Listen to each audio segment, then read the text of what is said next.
Hi, Melanie. So good to see you. Finally, we can talk. Yes. And I'm so curious what you have to share with me and with our listeners. So, just as a brief introduction, to tell us something about you and what you bring to the world. First of all, thank you for inviting me and for giving me this opportunity to share what I love, and also, so nice to see you, see you again in this way. Well, I'm a Taotantric life and empowerment coach, and I work a lot around pleasure and the power of pleasure, and using the pleasure to basically manifest everything we want to have in our lives, to build the lives of our dreams. And that if we tap into our pleasure, that nothing is impossible. Everything is open, and there are millions and millions of opportunities for us out there. Yeah, it's just opening up everything for me, like in my body, but also the possibilities. Like everything's possible, and pleasure can guide us there. As you also said, pleasure is power. Yes, pleasure is true power. And it's a more sustainable power source, I would say. Of course, you can do everything without pleasure, and people are very successful out there without looking very much in their pleasure. You see them around all the time in politics and in big bosses of companies.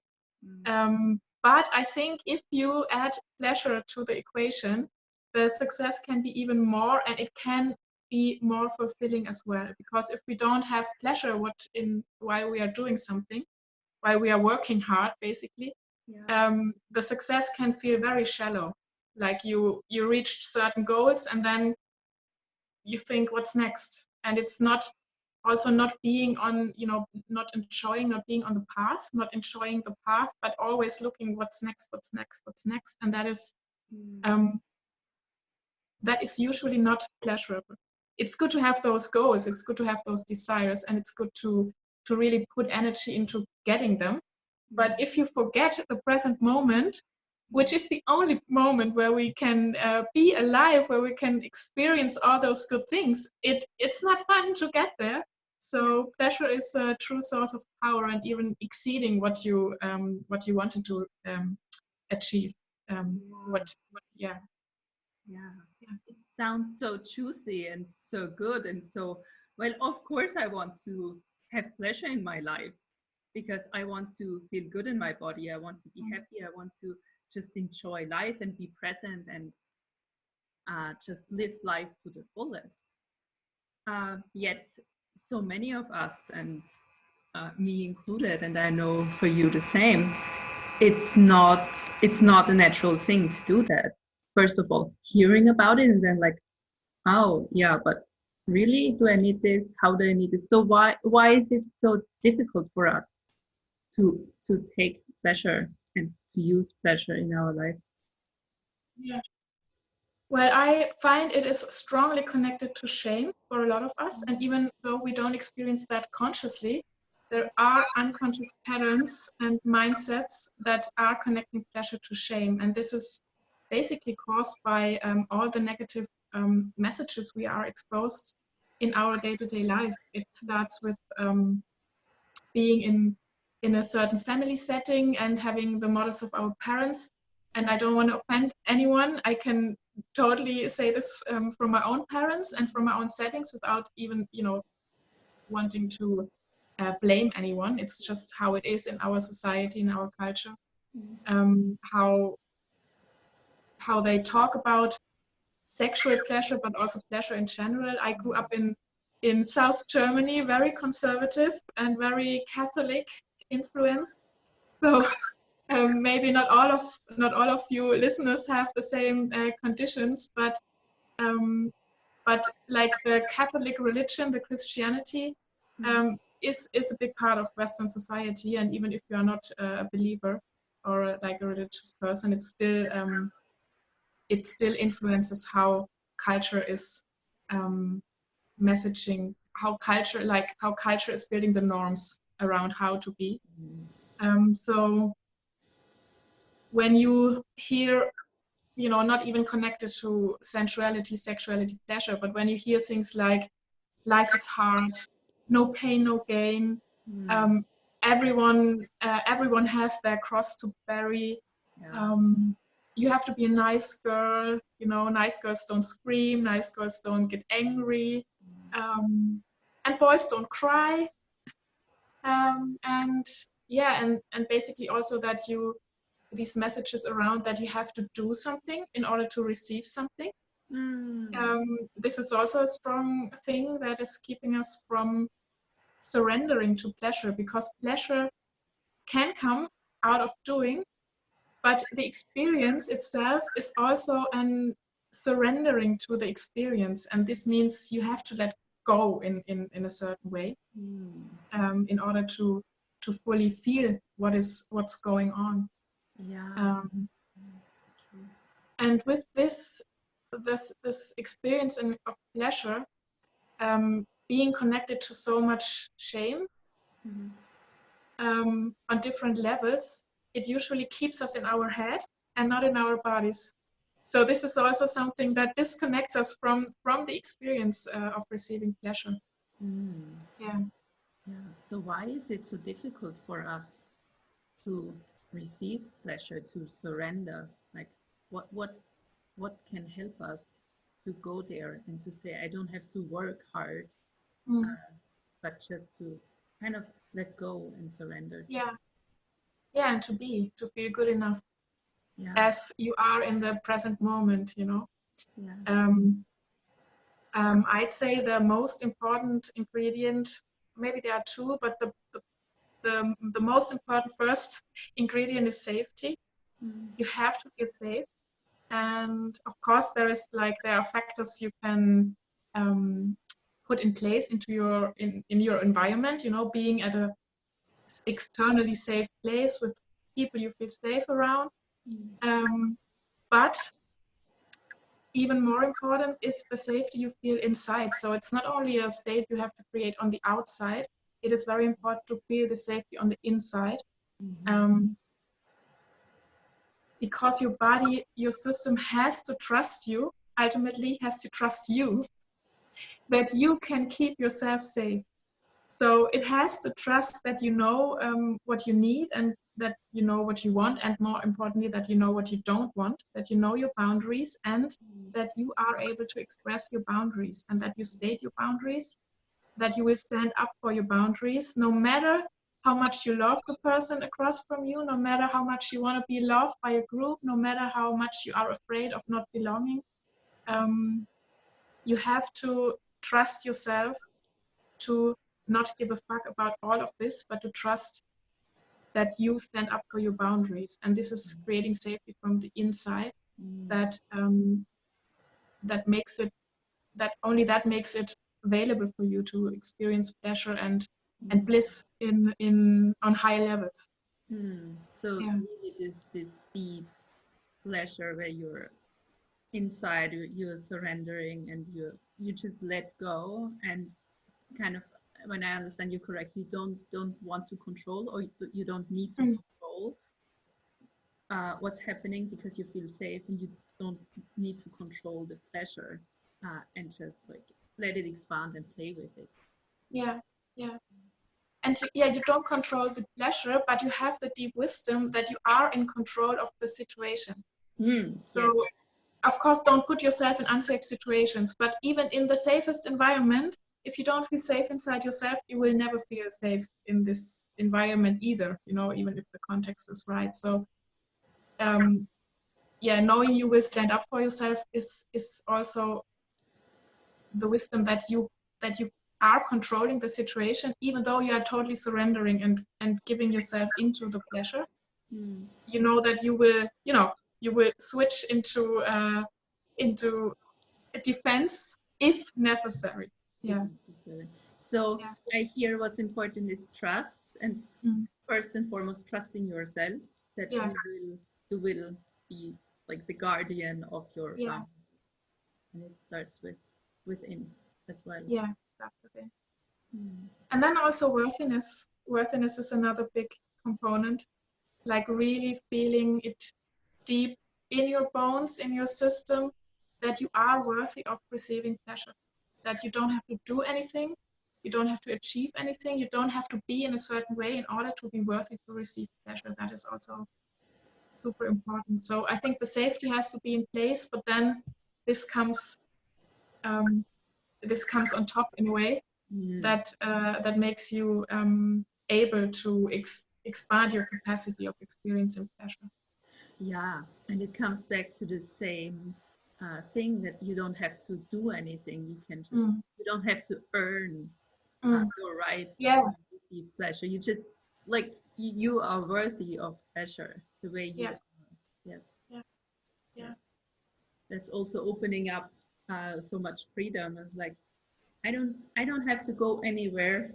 I'm it's good where I am right now. Yeah, absolutely. Yeah. Yeah.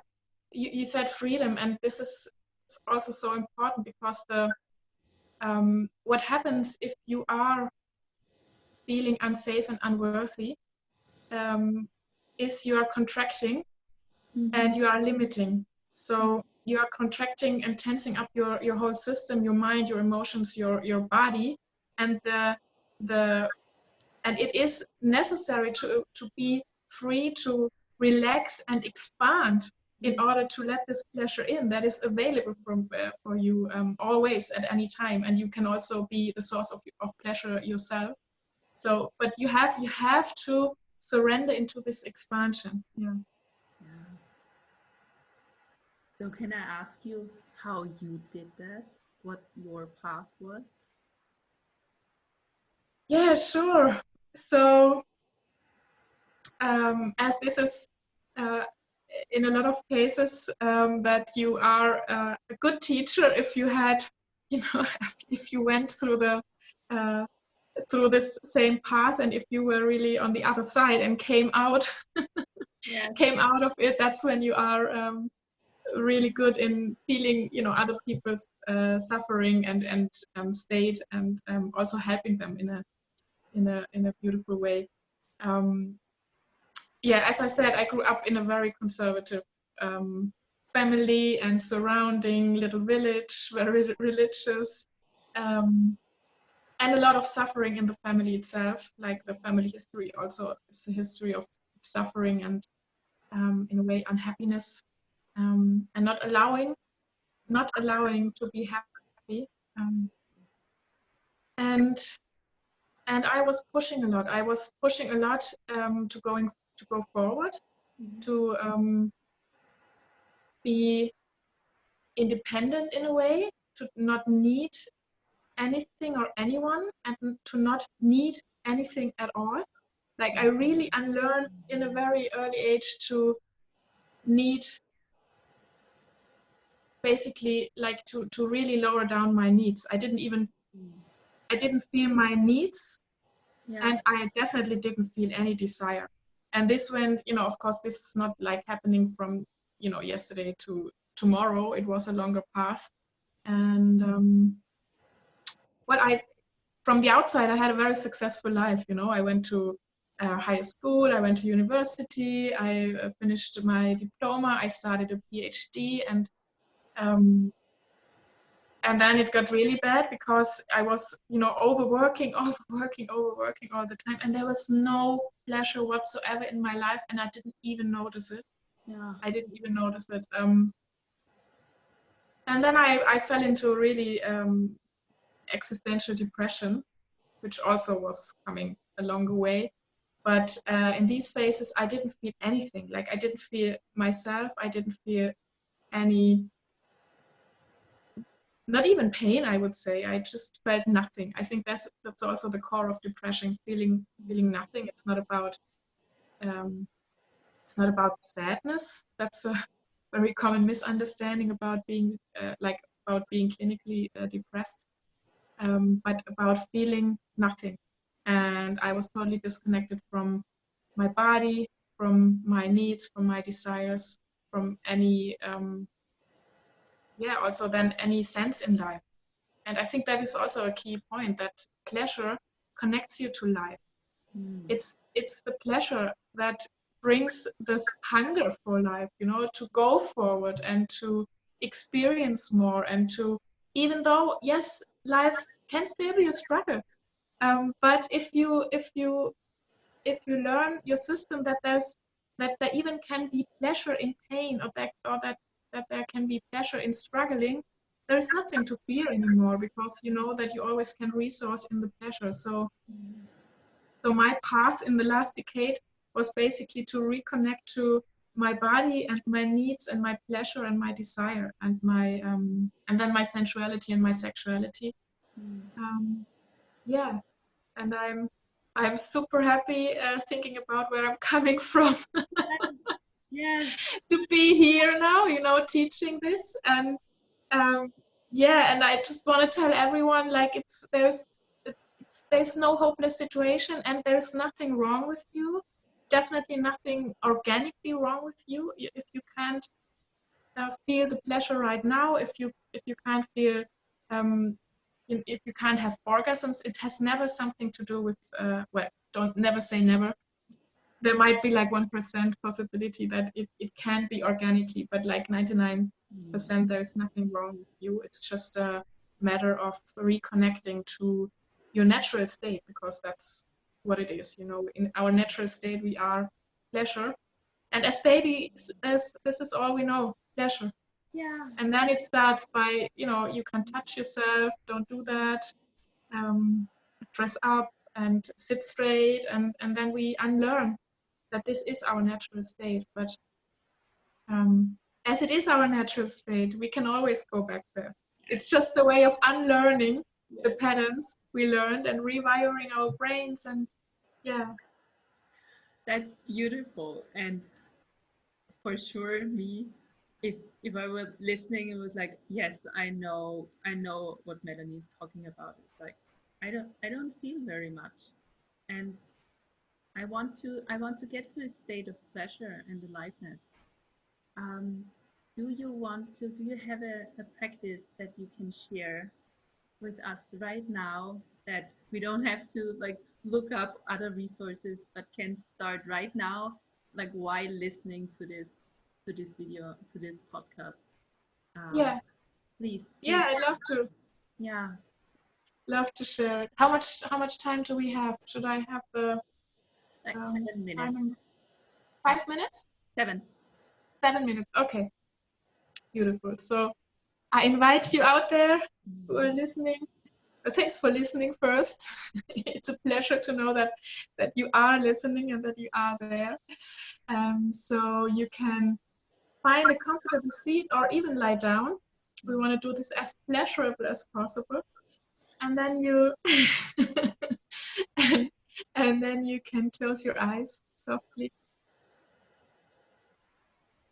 and just take a few deep breaths.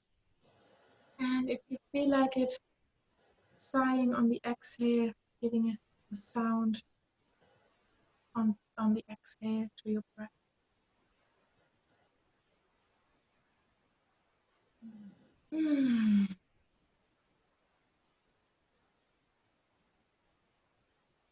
And you inhale deep into your lower belly, maybe even touching your pelvic floor, your genitals with your breath. And then exhaling and fully letting go.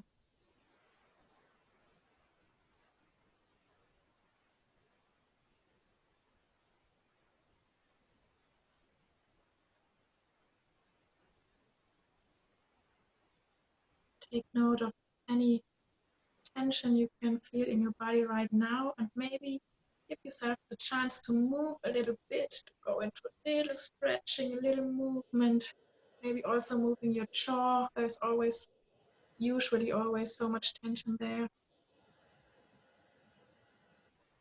And then I invite you to choose a fruit that you really love to eat.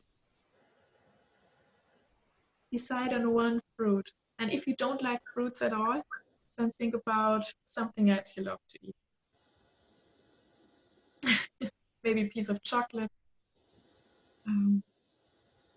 But if you can't find a fruit, because it's more fun as I guide you through the more to the fruit experience. So you decide on this fruit that you really love. Maybe it's also a little bit hard to get in where you live, and you don't have it that often. And I invite you to see this fruit in front of your closed eyes and really visualize this fruit. Take in the color, take in that it has the perfect state of ripeness, that it's so ready to be eaten by you. Just look at it. What can you see?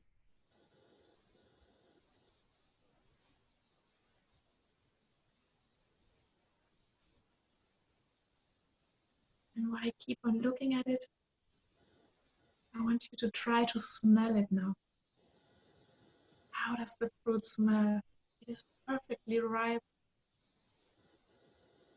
All the senses coming from that fruit into your nose.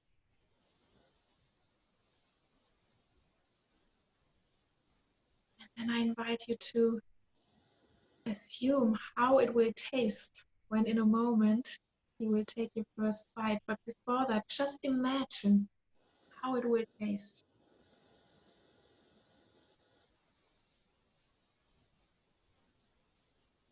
What taste do you have in your mouth?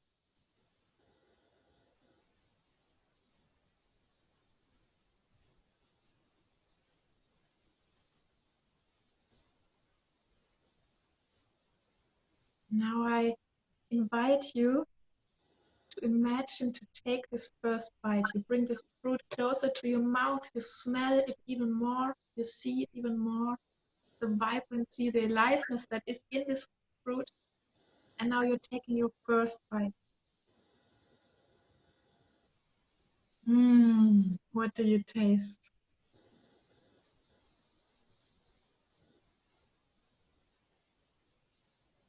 You can take another bite if you want. Feeling also the textures in your mouth now.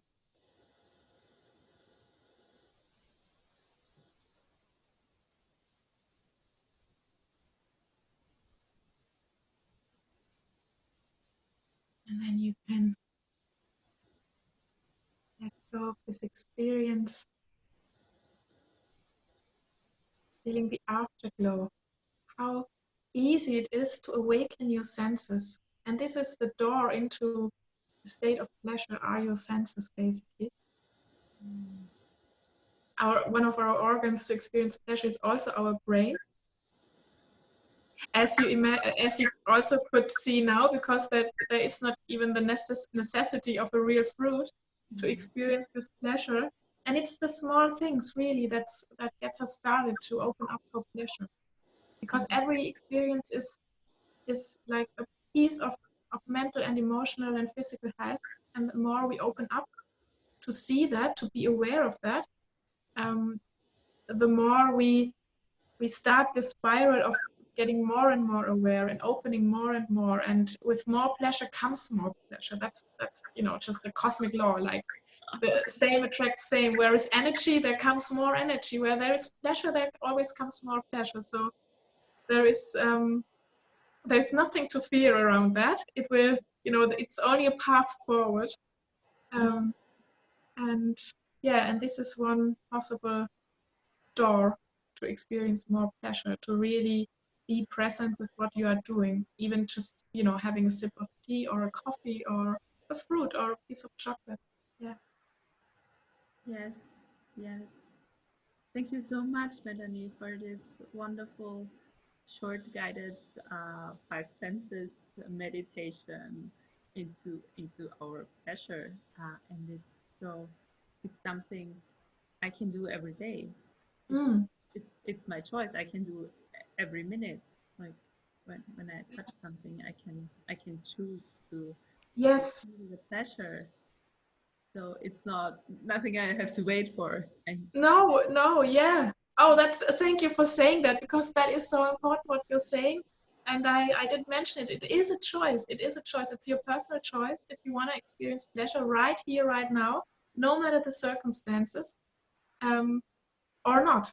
And I, for myself, can say it's always much more fun to choose the pleasure. absolutely. Yeah. Ah, thank you so much. Thank you so Thank much for this interview and for sharing what your experience was and uh, how we can learn to tap into our pleasures even more on a daily you. basis, on a minute to minute basis. Mm. So practical. Thank you so much. Well, thank you for asking all those smart and focused questions. That made it really easy to answer. Thank you. Yeah. So, how can we find you, and what do you have to offer to us? Well, I am offering one-on-one coachings, usually on a longer path. But it's a very personal and individual one-on-one coaching with a Taotantric background. And I also give workshops in my base in Berlin around pleasure, mostly for women right now, but also for couples, like tantric foreplay workshops, for example. And I do them internationally as well. Yeah, and you can connect to me. You can connect with me through Facebook. Yeah. I don't know how this works. Do you put, like, there will be my name or something? Yeah, so you can basically look me up on Facebook. I also have an Instagram account. I'm happy to connect and hear from you. And I'm also happy if you want to share your story around pleasure and maybe your path where you are coming from. It's, I love to hear all of that. And I also have a website. It's basically just melaniewenzel.net. And maybe you put that into any description as well so that people can look that up. Yeah. So melaniewenzel.net and Yes. on Facebook. And as you heard, Melanie is not only working in Berlin, in Germany, but also worldwide. Yes, that's true. Thank And God. I have a lot of pleasure around that. Being able to do that, I feel so so grateful. Yeah. Thank you again for connecting. Thank And it was you. a pleasure having you. It was a pleasure for me too. We talk soon. Talk soon. Bye bye. Bye bye. Bye.